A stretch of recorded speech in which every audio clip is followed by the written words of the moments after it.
Olá, você está na rede Amanhecer de Comunicação, aqui no podcast Fala Doutor. É um prazer e uma honra poder receber os nossos convidados, nossos amigos, aqui no Fala Doutor. Nós temos o apoio cultural da Cachaçaria do Barril, a melhor cachaça do Brasil.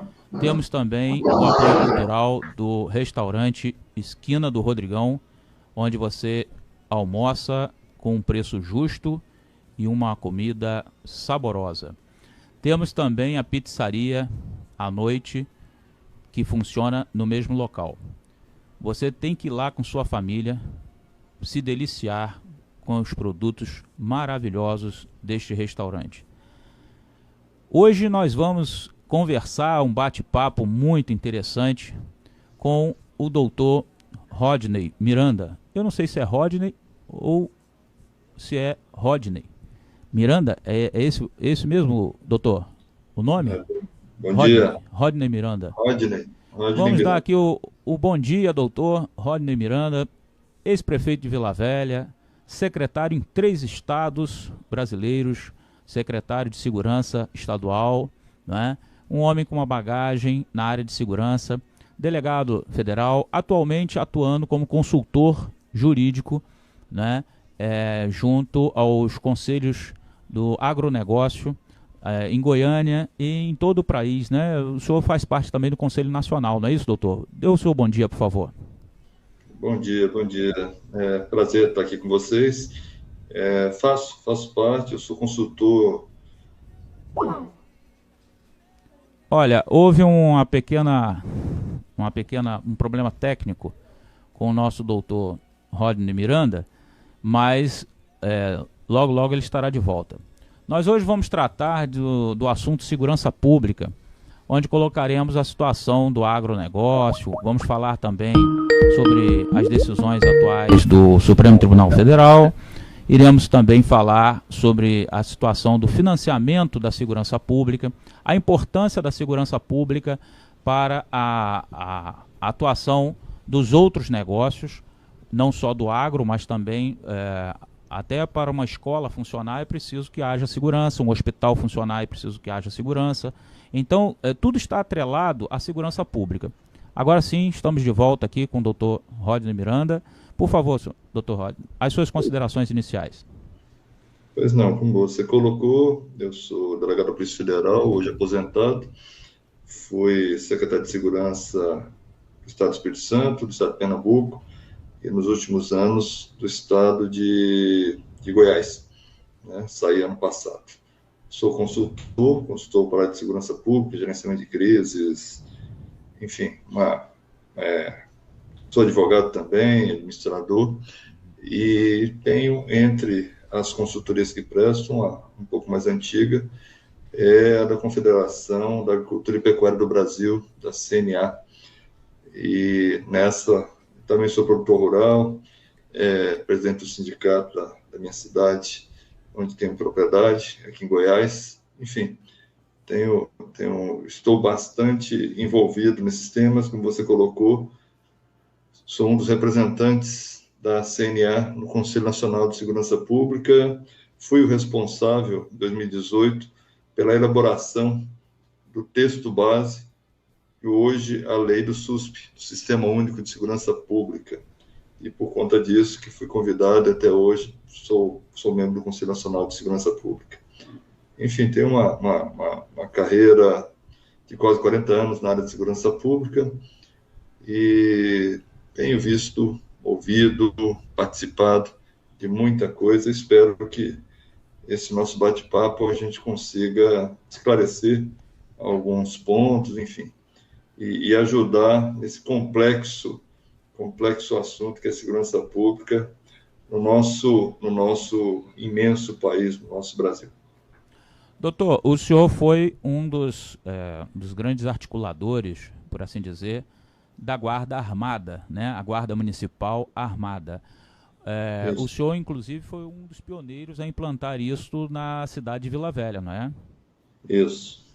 Eu sou entusiasta do trabalho das guardas, independente de um ou outro problema. As polícias também têm tanto estaduais quanto federais, também tem um outro problema localizado, mas a gente não pode generalizar. É uma coisa que a gente tem que deixar de fazer, permitir que o negativo generalize. Eu, quando tive a oportunidade de ser tanto secretário de Segurança quanto prefeito do município de Vila Velha, eu sempre bati muito nesse ponto, né, que tem algumas pessoas que só veem o negativo, não veem o positivo. E quando prefeito, eu tive a oportunidade de criar a Guarda Armada de Vila Velha, que hoje, até hoje, é uma das boas referências de guarda, de enfrentamento, de prevenção e enfrentamento à violência na região sudeste do Brasil. Cheguei, em algumas oportunidades, a ir ao estado do Rio de Janeiro para palestrar, para debater sobre esse assunto, Guarda Armada. Estive na capital, na Assembleia Legislativa do Rio de Janeiro uma vez, tive também uma oportunidade em Campos dos Goytacazes, acho que foi na Câmara de Vereadores, também debatendo esse tema, porque acho fundamental essa mudança de visão em relação às guardas, principalmente porque boa parte dos juristas brasileiros e dos políticos, dos gestores brasileiros, interpreta de maneira equivocada o 144 da Constituição. O 144 da Constituição diz que segurança pública é dever do Estado, o direito e responsabilidade de todos. Mas esse Estado que está colocado ali não é o Estado federado. Não é o Estado do Rio de Janeiro, não é o Estado do Espírito Santo, não é o Estado de Goiás. É o Estado brasileiro. Então, a leitura, e nós tentamos corrigir isso com a lei do SUSP, a interpretação correta segurança pública é direito, é dever dos Estados Federados, Distrito Federal, municípios e União. Cada qual, logicamente, dentro das suas atribuições e competências, além também de ser dever, como é do Estado de maneira ampla, dos poderes respectivos, né? Executivo, Legislativo e Judiciário, em todas as suas esferas. Né? Isso nós fizemos questão de ratificar no texto do SUSP. Tá? E, em cima disso, que o município, além de todo um trabalho de prevenção, por parte de educação, saúde, emprego, infraestrutura, que é importantíssimo, também pode contribuir na prevenção e no enfrentamento, no caso das guardas, que, no meu modo de entender, uma vez o gestor público municipal ou a gestora pública municipal para entender importante para o seu município a guarda, que seja armada. Guarda desarmada, para mim, não tem muito sentido. Doutor, só pontuando aqui essa situação ainda sobre guarda, a questão do Estatuto da Guarda, o senhor atuou fortemente, né, dentro desse texto também, trabalhou, né, junto ao Congresso para aprovação do Estatuto da Guarda. Lá no Estatuto da Guarda, dentre outras coisas, está previsto que uma certa graduação, por assim dizer, né? Existe lá um determinado artigo que dá uma graduação, população acima de tantos mil habitantes, né, em certas condições, teria, então, a permissão do armamento, né? Seria colocado como guarda armada. Nestas condições, né, de município, de municipalidade, como que é feito o financiamento deste armamento? Existe aí, o senhor foi um dos que fez, né, construiu o texto do SUSP, né, que é o SUS aplicado à segurança pública, né? É o mesmo conceito que a gente tem hoje de SUS, né? De capilaridade, né? De chegada nos diversos municípios, são mais de 5 mil municípios no Brasil. E então, como que o senhor vê essa questão do financiamento? Como é que ficou o texto do SUSP, na sua opinião, o texto final que foi aprovado, em relação ao financiamento da segurança pública na União, nos estados e nos municípios?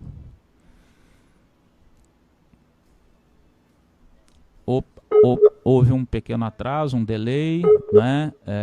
Estamos aguardando aqui a retomada. A pergunta que eu fiz ao Dr. Rodinei foi a respeito do financiamento, né, do texto do SUSP. Ele foi um dos que elaborou o texto inicial, que foi colocado, né, do SUSP.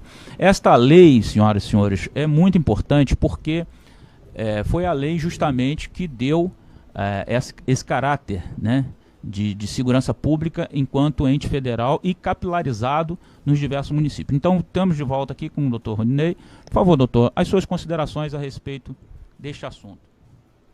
Bem, o problema do financiamento da segurança pública é um debate que já vem se arrastando. Eu fui secretário pela primeira vez no Estado do Espírito Santo em 2003. E em 2003 nós já debatimos esse assunto. Só lembrando que assim, a segurança pública é a única que não tem verba vinculada, não tem verba carimbada. A educação tem uma verba constitucional, né, uma obrigatoriedade de aplicação de até 25, no mínimo, 25% do orçamento do poder público, dos municípios, do Estado, na educação, e saúde 15%. Tá? E a segurança pública não tem essa obrigatoriedade. O que acontece? Somando essa não obrigatoriedade ou não vinculação constitucional com a interpretação equivocada do 144, que eu falei anteriormente, o peso do financiamento da segurança pública cai praticamente todo em cima dos estados e do Distrito Federal. Então, vamos colocar aqui que 85% dos investimentos, do custeio dos investimentos em segurança pública no país está a cargo de um único ente federal, que são os estados. Em cima disso, né, não há espaço hoje, nenhum gestor municipal, estadual e nem federal, não há espaço para mais vinculação. Eu cheguei à época desse debate a propor uma redistribuição dessa verba, hoje vinculada funcionalmente, que está na ordem de 40%, para que a educação continuasse com 20%, a saúde com 12% e passasse para a área de segurança pública cerca de 8%. Mas não avançou, infelizmente não avançou. E esse debate de 2003, né, assim, quase 20 anos depois, eu fui secretário de novo, existiam outras funções, mas fui secretário de segurança de novo no estado de Goiás a partir de 2019.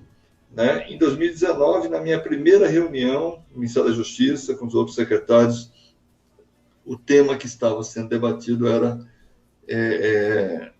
financiamento. Né? Quer dizer, a gente viveu quase 20 anos e não avançamos nesse tema. Especificamente em relação às guardas. Quando eu montei a guarda, eu tive dificuldade de conseguir recursos na União.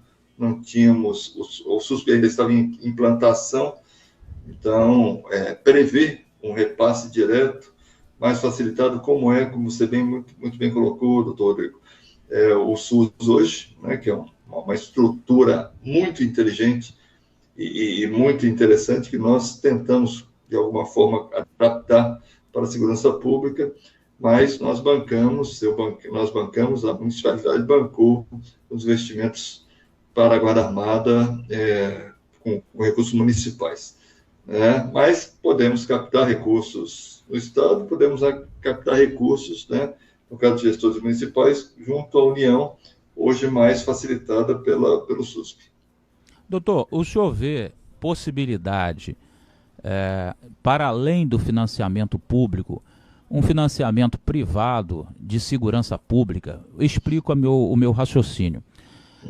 Hoje nós sabemos que existe uma grande facilidade tecnológica, um dos instrumentos, né, que seria o drone, né, um instrumento muito importante para que se possa visualizar, captar som, né, em determinadas áreas deflagradas de segurança. Eu falo isso porque eu já vivenciei, estou com 51 anos, então já vivi há algum tempo e já vimos de tudo na área de segurança pública.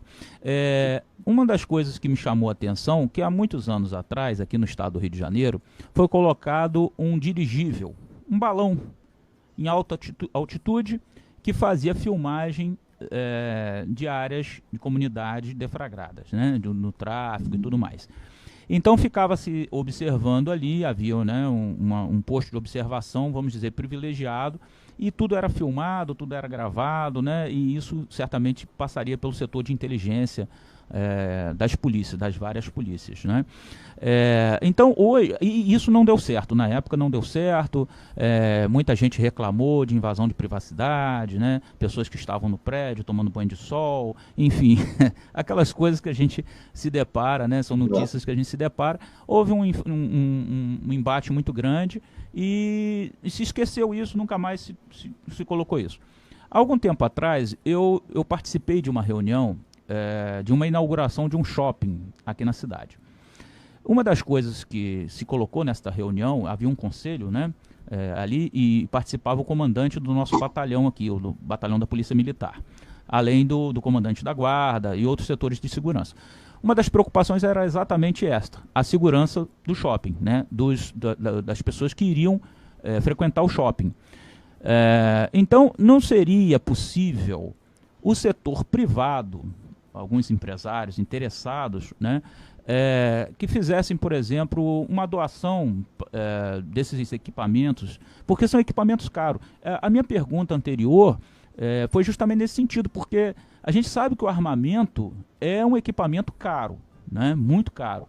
E, às vezes, os municípios não têm recursos próprios, né, para fazer esse investimento. Até tem vontade de ter uma guarda armada, mas não tem. Ou quando tem a guarda armada, a guarda não é totalmente armada, ou não tem um poder de fogo, não tem um poder de resposta, vamos chamar assim, né, condizente com o tamanho da demanda, né. A gente pode chamar aqui de polícia municipal, talvez, né, não sei se o senhor tem restrição a esse termo, mas seria uma colaboração com a Polícia Militar, né, e até com as polícias federais, né. Então eu queria ouvir o senhor a respeito disso, se há possibilidade, dentro do texto do próprio SUSP, se há previsão de alguma coisa nesse sentido, de contribuição privada. A doação de equipamentos, enfim, é totalmente possível. Não é possível se houver uma finalidade, uma finalidade específica. Vou usar o seu exemplo do shopping. O shopping pode doar armamento, viatura e tudo para a Guarda Municipal, para a Polícia Militar. Só que ele não pode vincular isso a um patrulhamento no shopping, ou na dependência do shopping, ou ao redor do shopping só. Então, assim, se for, pode ser até para o bairro, né? Mas especificamente não dá para privatizar, dá para ver a doação desde que esse bem seja usado para a segurança pública. Eu vou dar um exemplo aqui de Goiás. Em Goiás nós criamos o programa Segurança no Campo, que foi um programa inovador para levar segurança para os nossos produtores e produtoras rurais aqui do estado. Então, um programa bem amplo de integração, uma parceria entre, principalmente, a Polícia Militar e os produtores rurais, enfim.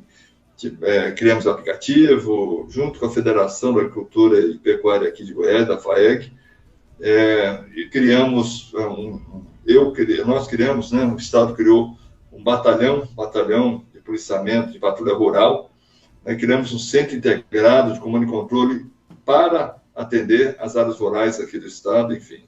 Um programa que hoje nossa expertise já está em mais de 10 estados da federação, logicamente com suas devidas adaptações.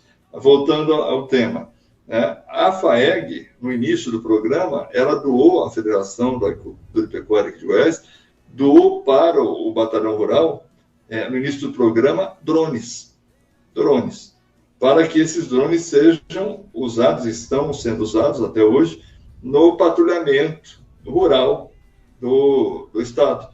Então, as áreas rurais são áreas de grande extensão, aqui em Goiás, e de baixa densidade populacional. Então, o drone tem sido muito importante. E, recentemente, doou também fuzis. Então, para o batalhão rural, mas para o batalhão rural, assim, doou de uma maneira ampla para ser usado em todo o estado. Logicamente, um patrulhamento específico nas áreas rurais para atender a população, independente se tenha ou não tenha contribuído para essa doação. Então, não sei se deu para entender, doutor Rodrigo, mas assim, Sim. é possível? É. Uhum. É bem-vindo? É. Sim. Tá? Mas não pode ser vinculado a, não, eu vou doar, mas para você patrulhar a minha área. A minha área. Para você Sim. patrulhar a região onde estão minhas empresas. Tem que ser em prol da sociedade, né? Exatamente. Agora, a doação é absolutamente possível. Logicamente que isso é feito de uma maneira bem ampla, né? Quer dizer, isso é doado, é feito geralmente em termos de parceria, em termos de convênio, né? Essa doação tem que ser totalmente pública, né? Como exige nossa legislação e nossa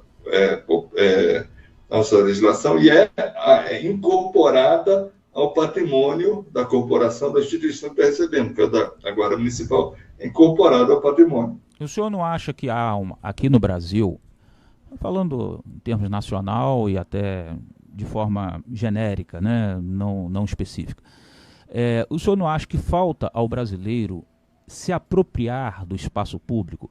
Eu explico. Essa questão, por exemplo, da doação, né, significa um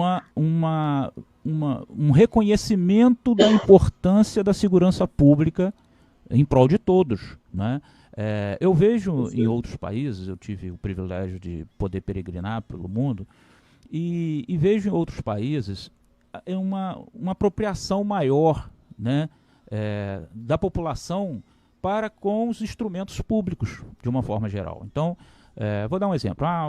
Uma quadra, um parque, ele às vezes é preservado pelas próprias pessoas que usam o parque, que usam a quadra, fazem uso daquele instrumento público. Então, isso também é uma questão de segurança pública, na minha visão. Não sei se o senhor tem esse mesmo entendimento, mas eu acho que falta à educação brasileira esta contribuição, né? Que é a visão, mudar a visão do jovem, né? Porque tudo depende da próxima geração, né? Acho que a nossa geração contribui para a próxima geração. Então, assim, plantar essa semente de apropriação, né? Dos instrumentos públicos, dos instrumentos das ruas.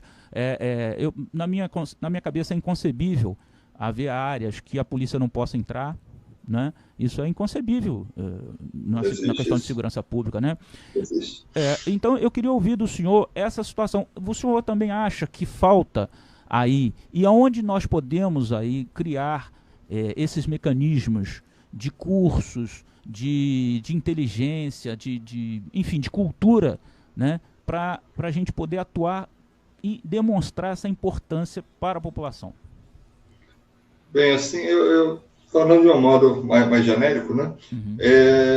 Eu acho que a gente tem que começar a conscientizar, a nossa sociedade tem que se conscientizar que o bem não é público, né? Assim, como quando a gente fala público, parece que é uma coisa de ninguém. Fica distante. Né?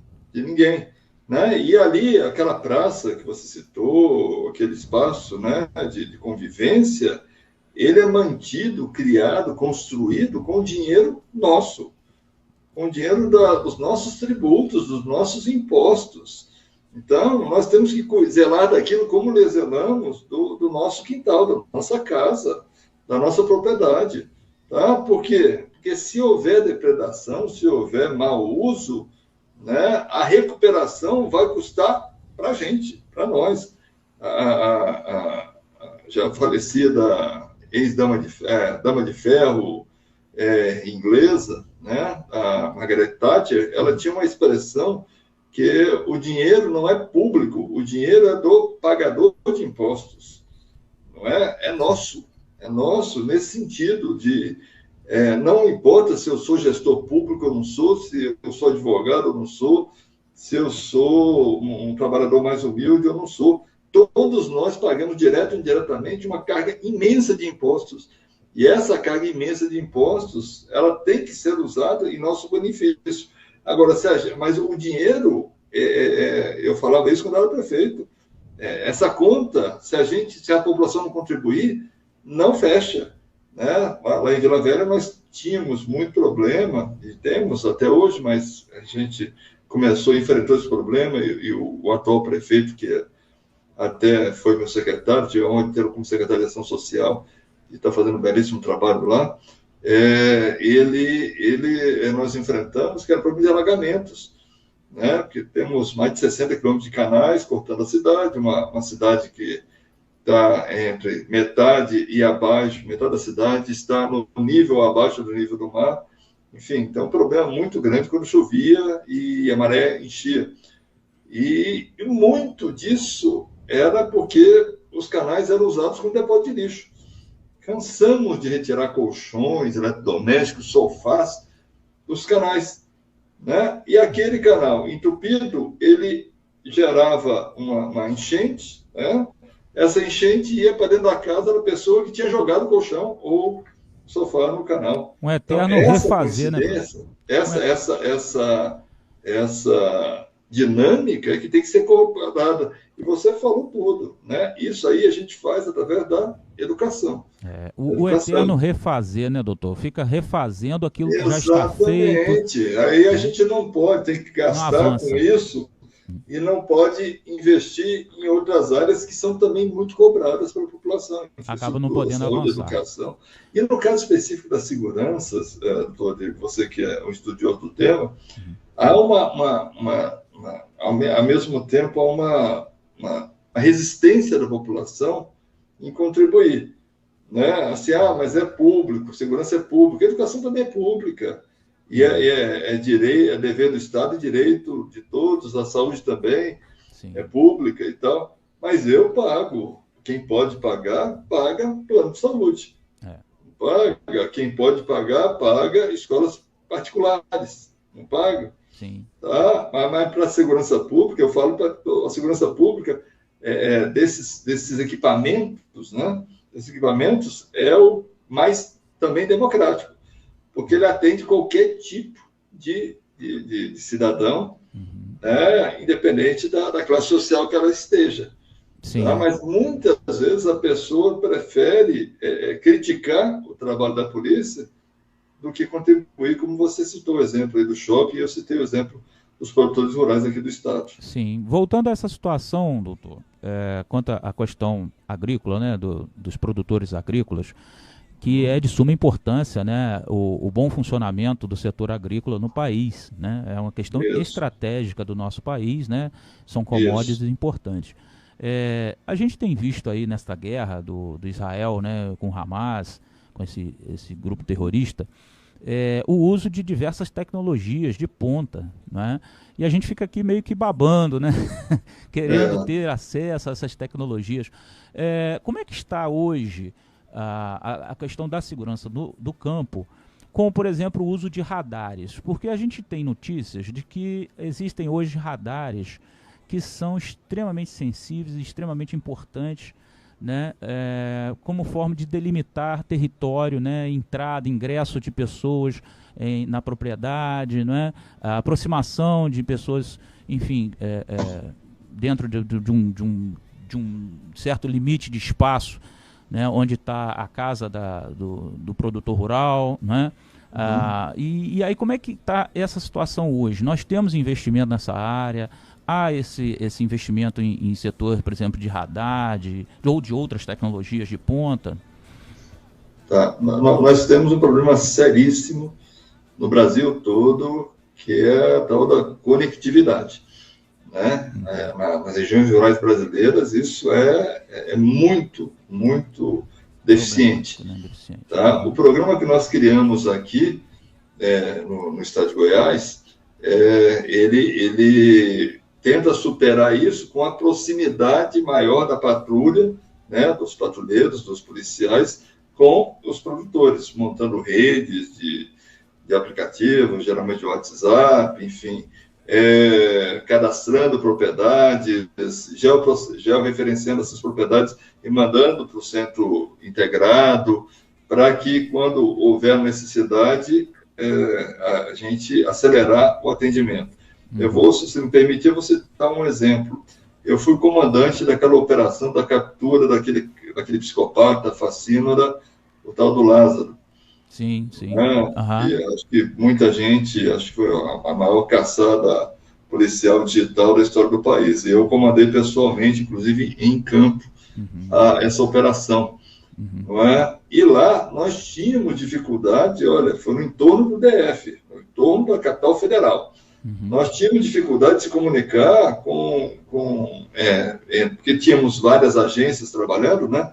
Polícias militares de Goiás e DF, civis a mesma coisa, federal, rodoviário federal, todo mundo em esforço muito grande para não deixar aquele sujeito machucar mais ninguém, que foi o nosso principal objetivo, e depois cessar aquela sanha criminosa dele.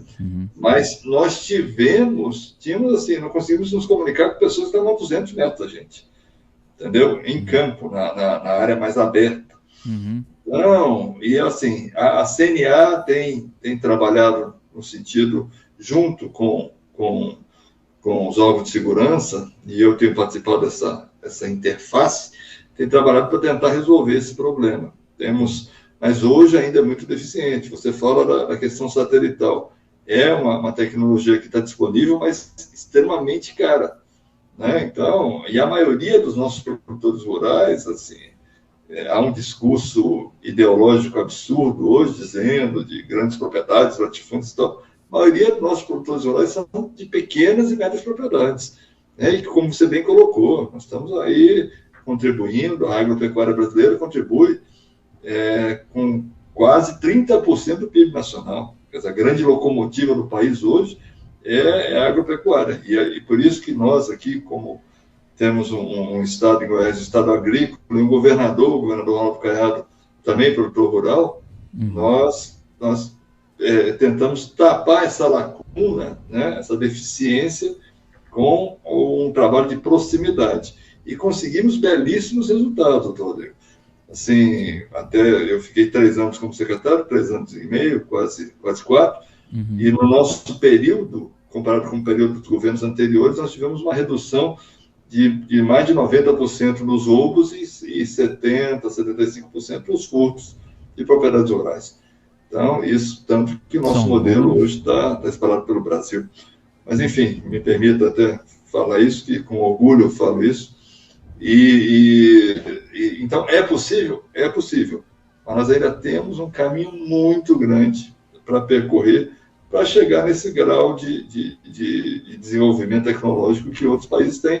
Lembrando que também nós estamos falando de Israel, que é um país muito pequeno, né? Territorialmente, né? E os países ali em volta também.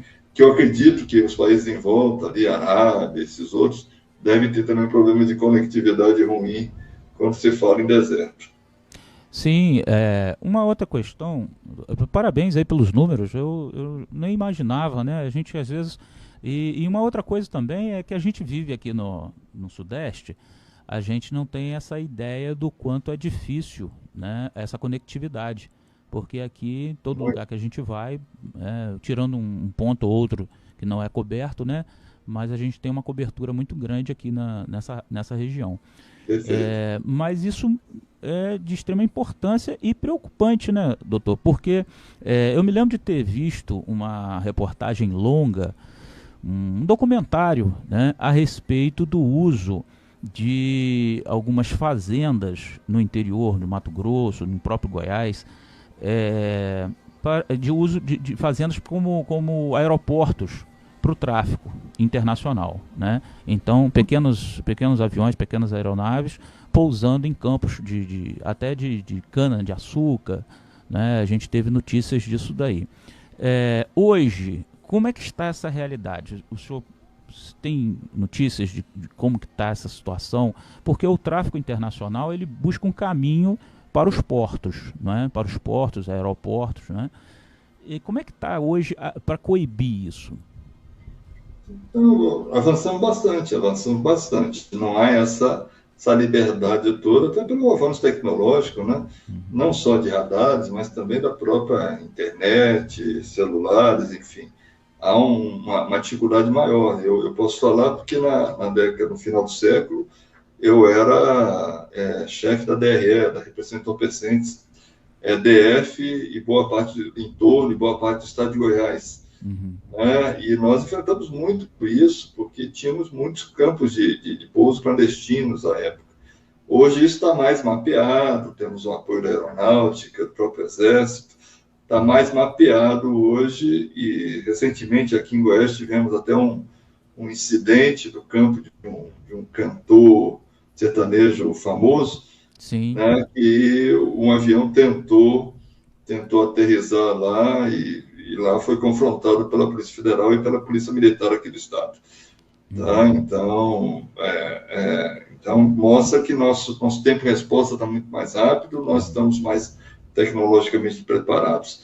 Em relação a essa questão assim, do Sudeste, eu conheço bem, que me permita fazer até um adendo, né, que nós tivemos semana passada o anúncio da recriação, queria parabenizar o governo do Rio de Janeiro, a recriação do Secretário de Segurança, que eu acho fundamental, né, para que essa integração entre as forças de segurança, não só entre as estaduais, entre estaduais e federais, possa se dar, e o futuro secretário é um querido amigo, delegado da Polícia Federal, também aposentado hoje, doutor Vitor Santos, que é inclusive da minha turma e da minha sala de delegados da Polícia Federal. Então estou muito feliz com a ida dele, e muito, muito otimista que essa situação do Rio de Janeiro, com o doutor Vitor tendo o apoio que o governador lhe prometeu, eu acho que ele vai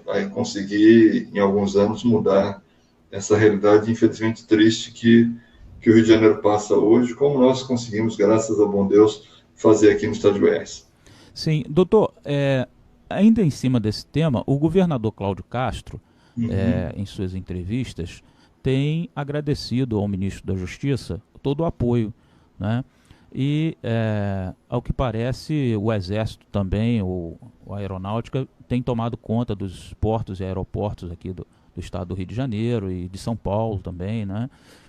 O senhor vê o uso das Forças Armadas na área de segurança pública como um fator positivo? Vejo sim. Eu acho que há um subaproveitamento dessas forças, que são forças bem equipadas, bem treinadas, bem preparadas.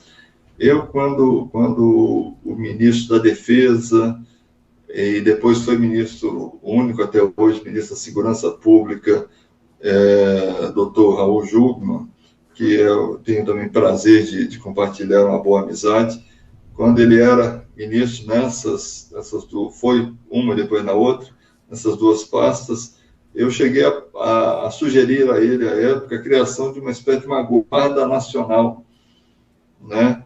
Como é hoje, como tem nos Estados Unidos e em outros países, uma guarda nacional dentro da estrutura do Exército para cuidar dessas GLOs, né?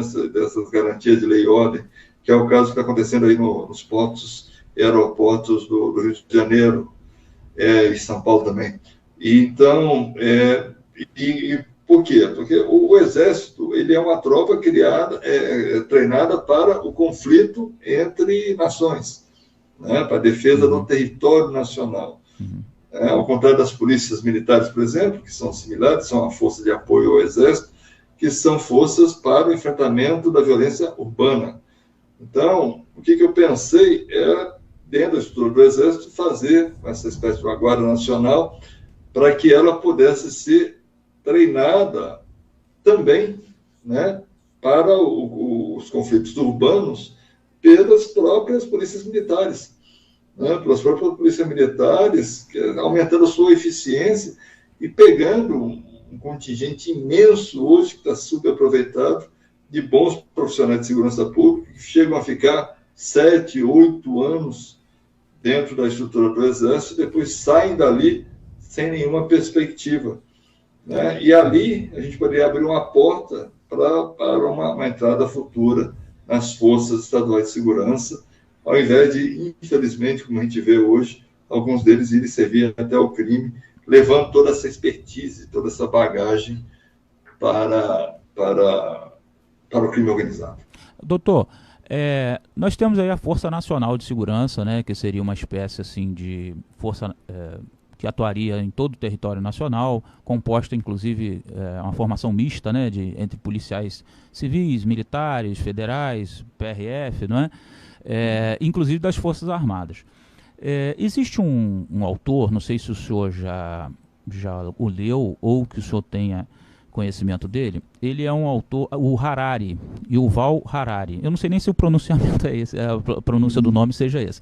Mas ele é um autor de vários livros best-sellers, de vendas, que ele fala ele é um historiador, né? Então ele fala da história da humanidade, e ele previa, em muitos de seus livros, ele previa o fim do confronto entre nações. Ele dizia que um dos raciocínios que ele desenvolvia no livro era que a guerra não era lucrativa, né? Era uma coisa que não interrompia o comércio, interrompia. Então, os países hoje globalizados, integrados nessa coisa da internet, né, e na globalização, eles teriam resistência em deflagrar a guerra.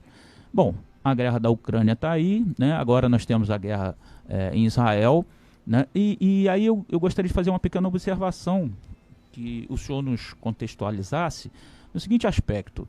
A guerra da Ucrânia é uma guerra de confronto entre dois exércitos, mas é uma guerra urbana, não é? A guerra entre o Hamas e Israel já é uma coisa não só urbana, mas é uma guerrilha, né? Porque não existe um estado do Hamas, né? Existe ali um grupo terrorista bem preparado, bem equipado, né? Que recebe apoio, a gente sabe, né, de vários outros países, mas que tem um interesse muito específico, né? Que é causar o terror e destruir o Estado de Israel. Bom, a minha pergunta é a seguinte: o exército brasileiro, conforme o raciocínio que o senhor acabou de colocar, ele não está muito mais preparado para uma guerra entre nações e despreparado para uma guerra de confronto urbano, como a gente tem, por exemplo, a Polícia Militar do Estado do Rio de Janeiro? Talvez, não sei, eu não posso falar porque eu não tenho conhecimento específico sobre isso, mas talvez o BOPE, aqui no Rio de Janeiro, seja o grupo armado mais bem preparado, talvez, no mundo, para esse tipo de combate. Não sei se no México, porque a cidade do México também, que é a capital, né, é muito populosa, é muito grande, e a gente sabe que lá também há conflitos entre o narcotráfico, né, e até o exército do México, né? A gente acompanhou aí a série Narcos, que fez muito sucesso na Netflix, em outras plataformas aí, falando da vida, né, do Pablo Escobar e de outros narcotraficantes, mega narcotraficantes, e a gente tem assim uma ideia, talvez a população tenha uma ideia geral, até romantizada da coisa, né? Como é que o senhor vê esse uso, né, cada vez maior? Quer dizer, talvez no mundo haja pouquíssimas chances de se ter uma guerra entre nações. Mas agora, por exemplo, a gente tem aí o Brasil colocando as Forças Armadas ao norte, ali próximo, né, às Guianas, sobre a possibilidade de ataque da Venezuela às Guianas, né? Como é que o senhor está vendo tudo isso, essa movimentação? O senhor acha que o Brasil terá que fazer uma intervenção ali? Vamos lá, assim, você falou da Força Nacional. Eu sempre fui muito crítico à Força Nacional, porque eu acho que a Força Nacional é aquela história do comedor curto, né? Você tira do Estado para juntar, para atender outro Estado. Então, você tira de um para colocar em outro. Por isso que eu falo da Guarda Nacional, que seria para substituir a Força Nacional desse mesmo raciocínio que você fez. Tá? Antes de substituir, prepará-los para a guerrilha urbana, que é o que está acontecendo hoje, né? Até as organizações, as facções criminosas hoje são transnacionais, né? Então, são guerrilhas. São guerrilhas, a gente já está vendo, infelizmente, com treinamento militar, muitas vezes treinamento dessas pessoas egressas das Forças Armadas, que não acham outro caminho a não ser esse caminho para juntar, para se para sua sobrevivência e usam essa expertise, esse treinamento para outro fim. Então, assim, o raciocínio está correto. Essa questão da guerra é um troço que não entra na minha cabeça, tá? Infelizmente. Você matar, se matar, né? Matar, geralmente, esses conflitos, eles têm uma origem na parte de cima da política das nações, né? Mas colocam os seus jovens para se matarem lá embaixo. Não é? Então, é o que a gente está vendo, infelizmente, esse movimento absurdo da Venezuela. Eu estou nem questionando se o território é histórico ou não é deles, mas só a ameaça bélica de matar gente inocente por conta disso, e partindo isso de pessoas, né, de uma pessoa que não tem legitimidade, na minha opinião, para estar lá, mas enfim, mas está. E está usando isso para recuperar um prestígio que nunca teve. Isso é um absurdo. Isso é um absurdo.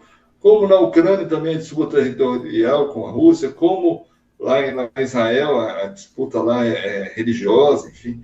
Não tem argumento para mim. Assim, tomara que um dia a gente acorde e diga, não temos mais esse problema.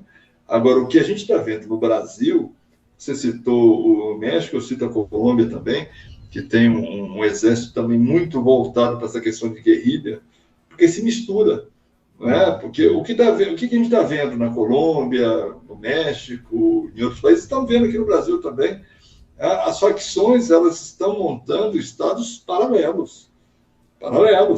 Você citou alguns estados, Rio de Janeiro, infelizmente, até porque vocês estão por aí, né?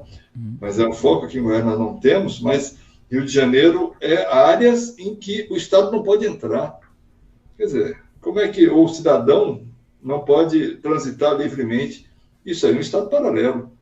Isso aí, para mim, é guerrilha. É o caso das milícias ou das facções, enfim. Tem milícia, tem facção que controla, inclusive, serviços básicos para a população, substituindo o Estado. Então, assim, nós estamos vivendo no Brasil uma situação de guerrilha. Nós estamos vivendo no Brasil uma situação de Estado paralelo. Tá? E nós temos que botar todas as nossas forças a favor da sociedade, de proteção à sociedade. E aí eu incluo as Forças Armadas também. Não dá para a gente ficar com um contingente imenso desses que tem um custo imenso para nós, para a sociedade brasileira, né, de manutenção, somente para reforçar uma fronteira do norte, Roraima, em caso de um problema bélico lá. Então, doutor... Então, assim, o seu raciocínio é corretíssimo. O autor citado, ele é colocado como utópico, mas nós estamos caminhando para isso, né? Assim, vamos pensar que na Europa não existe mais, praticamente não existe mais fronteira. Teve um retrocesso agora por parte dos BRICS, né? Da Inglaterra, do Reino Unido, mas enfim, mas lá não temos mais fronteiras. Tá? Embora a Rússia e a Ucrânia estejam no leste europeu, que é um estados com uma consolidação mais recente. Doutor, são muitos assuntos, o nosso tempo que é curto, mas já fica aqui o convite para o senhor participar de outras oportunidades, porque a curiosidade é sempre uma coisa, né, instigante. No caso, por exemplo, nós temos aí na fala do senhor uma coisa que eu captei que é bastante interessante, a questão do narcotráfico como Estado paralelo, né? Há quem diga, há quem defenda que se trata de comércio, não é? O senhor sabe que tem muitos autores, inclusive na área de segurança pública, que falam da chamada legalização, né, dos entorpecentes, vamos chamar assim, né, como forma de dissuadir porque se trata de comércio e aí se teria o imposto, né, o imposto cobrado pelo Estado e tudo mais. E haveria um controle. Aquelas pessoas que estariam aptas, vamos chamar assim, habilitadas a fazer uso de certos tipos de entorpecentes, né, teriam a facilidade de ir numa farmácia, comprar um comércio, e isso diminuiria o poder econômico e, consequentemente, o poder bélico, né? E a gente tem visto que, em certas situações, há uma repercussão na mídia em torno do seguinte: esse raciocínio da economia, é isso que eu quero ressaltar. Por exemplo, o cidadão lá, o chefe da Boca lá, matou 3 médicos enganados, né? Ele verificou que havia feito o engano, e para que não fosse, vamos dizer assim, rechaçado, não houvesse subida de morro, não houvesse busca, né, ele mesmo executou aqueles colaboradores, vamos chamar assim, né, os colaboradores dele, colocou dentro de um carro e entregou, entre aspas, né, deixou lá para que fosse encontrados os responsáveis por aqueles homicídios. Essa é uma questão. E uma outra questão que eu queria que o senhor fechasse já, né, porque a gente já está indo para o último bloco, a questão do outro lado, que é o judiciário, né? A gente tem aquela famosa frase, né? A polícia prende, né? O juiz julga e depois é colocado na rua. O meliante não tem a execução devida da pena. Como é que o senhor vê tudo isso? O nosso judiciário tem tido um ativismo judicial ou tem tido uma omissão, né? Como que o senhor tem visto esta questão? Bem, você deu mais um exemplo do Estado paralelo, né? O Estado paralelo, que é essa execução, esse assassinato absurdo daqueles médicos, né? E depois o próprio crime montando um tribunal paralelo, condenando e executando. Assim, eu acho que é um exemplo até perfeito do que a gente está vendo, né, desse Estado paralelo que hoje está presente. Eu coloco o transnacional, por quê? Porque hoje essas facções elas estão brigando pela produção das drogas nos países vizinhos nossos. Tá? Venezuela, Colômbia, assim, não em todo o país, né, mas nas pontas, Paraguai, Bolívia muito forte.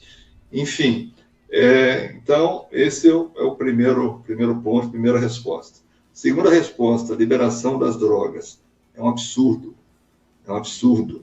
Assim, você vê que quem está falando sobre isso, doutor, quem que se colocam como especialista, que pseudo-especialista é esse, que nunca saiu do ar-condicionado para poder vivenciar o que está acontecendo na rua, como nós, operadores de segurança pública, fazemos. Né? E aí vamos separar. Ninguém está falando de liberação ampla das drogas. Eles estão falando de liberação da maconha, do uso recreativo. Separa o medicinal. Esse aí eu concordo. Porque está cientificamente comprovado a eficiência. Mas o recreativo é um absurdo. É uma porta para outra. Eu vou nem falar na segurança pública, tá? Vamos colocar aqui, doutor. Vamos falar da saúde, tá? E dos estados dos países que já liberaram. Hoje, assim, vamos falar, você tem 51, eu estou chegando aos 60, mas na nossa juventude, na nossa infância e juventude, vamos falar do cigarro um pouquinho. Tá? O cigarro, na década de 70, 80, era amplamente divulgado, propagandeado e relacionado a coisas positivas. Né? Não é isso, doutor? Sim. Então, era propaganda e sofreu, a partir do final da década de 80, década de 90 principalmente, um processo de criminalização sem lei. Né? Proibição de propagandas, determinado horário, depois proibição de propagandas, depois fotografia de situação das pessoas que fumavam nas carteiras de cigarro, como é que ficavam, proibição de fumar em locais fechados, em locais públicos, enfim. E houve uma diminuição muito grande no consumo por conta disso. E por quê, doutor Rodrigo? Porque faz mal para a saúde. Porque faz mal para a saúde. Agora eu boto uma questão aqui. A maconha faz bem para a saúde? Maconha faz bem para a saúde? Não. Então só vai agravar, vai colapsar ainda mais um serviço público de saúde nosso, serviço de saúde nosso, de modo geral, mas público principalmente, que já está colapsado e muito por parte das vítimas do cigarro, dessas décadas e décadas de fumar, de cigarro. Esse é o primeiro ponto. Segundo ponto, qual é o bem mais taxado hoje no Brasil? É o cigarro. Né? Impostos altíssimos. Né? Qual é o produto de maior quantidade de contrabando que nós temos hoje no país? Cigarro também, não é? Então, assim, o que vai, se houver a liberação da maconha? Vai acontecer o seguinte, do uso recreativo da maconha. Vai acontecer o seguinte, vai trocar o nome de tráfico para contrabando. Só isso. Porque o Estado paralelo vai continuar agindo do mesmo jeito como age no cigarro, do mesmo jeito.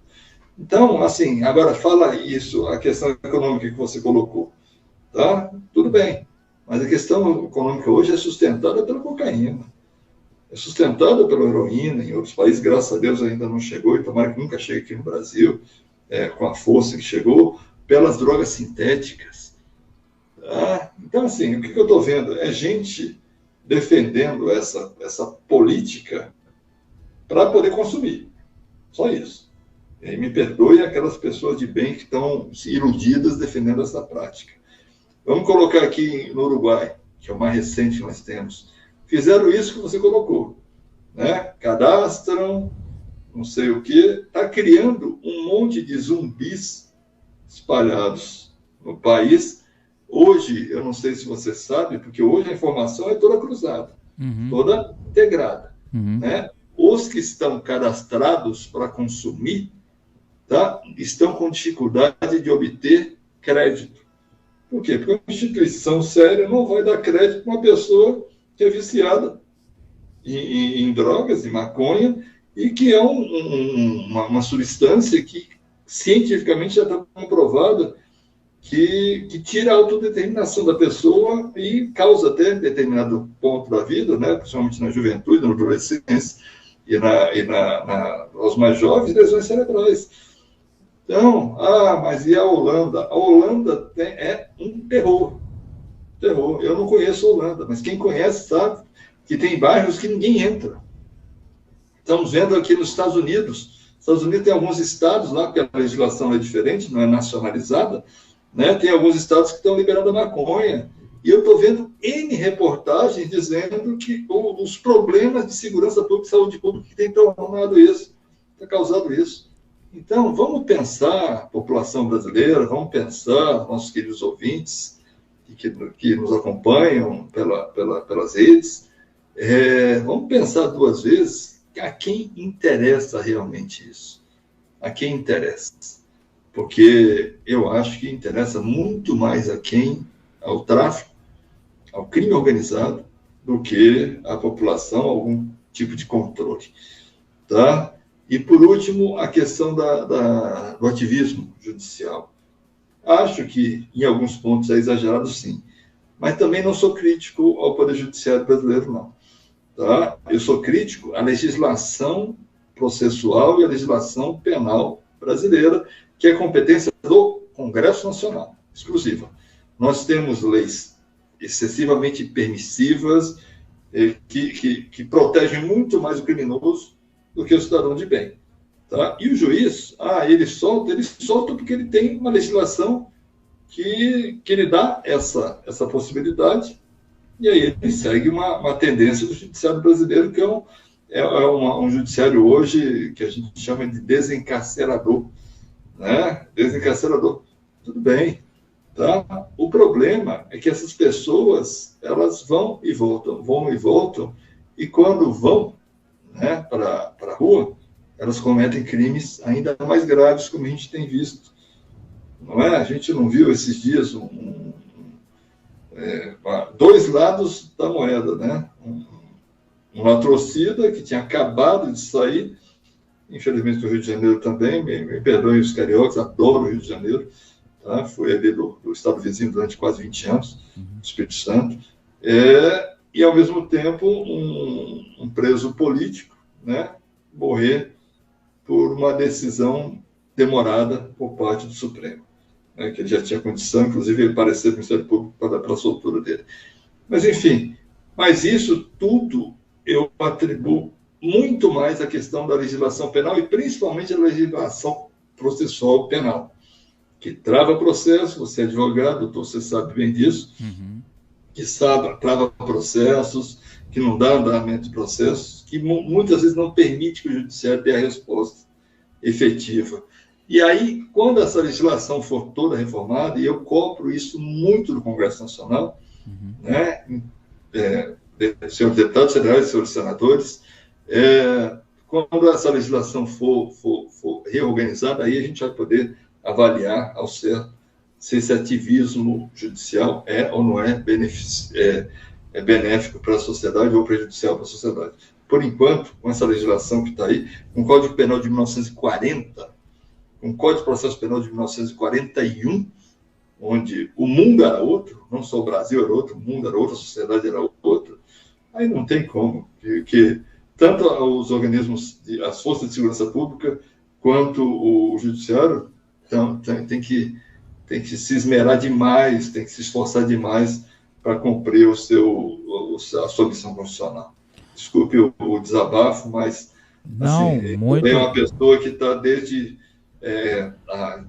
o início da década de 80 nessa luta. Buscando, né, doutor? Doutor, eu gostaria de agradecer... E não desisto, tá, doutor? Não desisto. Sim. Tá? Assim, tanto que sempre quando eu posso falar, eu falo, e continuo trabalhando para um país melhor, para uma sociedade melhor, porque é a sociedade dos meus filhos e dos meus futuros netos. Sem dúvida. Doutor, eu gostaria de agradecer imensamente. A Rede Amanhecer aqui se sente honrada com a presença do senhor aqui conosco, não é?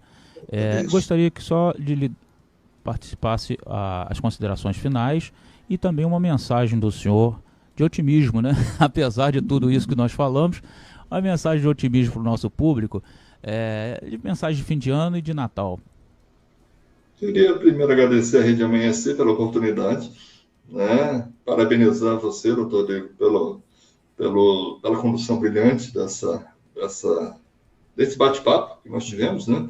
E que me possibilitou colocar minhas ideias, mas também aprender bastante com você e com a sua experiência. E queria, assim, dizer que a gente não desiste, Tá? Não vou usar frases feitas, não é? Mas eu acredito sempre numa sociedade melhor, acredito sempre numa sociedade mais pacífica, mais tranquila, que é o que você colocou no início também da sua fala, que está tudo interligado com a segurança pública, para a pessoa para trabalhar, para estudar, para ter saúde, ela precisa ter a tranquilidade do ir e vir, e do deslocamento, enfim, da sua segurança física, da segurança física da sua família. Queria desejar a todos os ouvintes da Rede Amanhecer e as pessoas que nos acompanharam, tiveram paciência, vão ter paciência de nos ouvir, um excelente Natal iluminado, um 2024 repleto de saúde, de segurança, e principalmente de grandes realizações, tá? Para você, em especial, para a sua equipe também, doutor Rodrigo, tá? Um forte abraço e muito obrigado pela oportunidade. Obrigado. Ouvimos aqui o doutor Rodney Miranda, um homem com uma experiência vastíssima, e certamente temos assuntos já para outros programas, que será uma honra ouvi-lo sobre outros temas e até aprofundamento do que nós tratamos aqui, porque o tempo é muito curto. Queria agradecer demais ao Derek, que é o nosso operador aqui, uma pessoa maravilhosa que está aqui conosco, e agradecer a vocês que nos ouviram, que nos escutaram, que nos assistiram, né, pela TV, pelo YouTube, todas as nossas redes sociais, Instagram, Facebook, que se inscrevam, né, que participem, mandem sugestões, né, comentem aqui as nossas ideias, né, nossos pensamentos, e participem conosco, tá bom? Muito obrigado por sua audiência. Um abraço.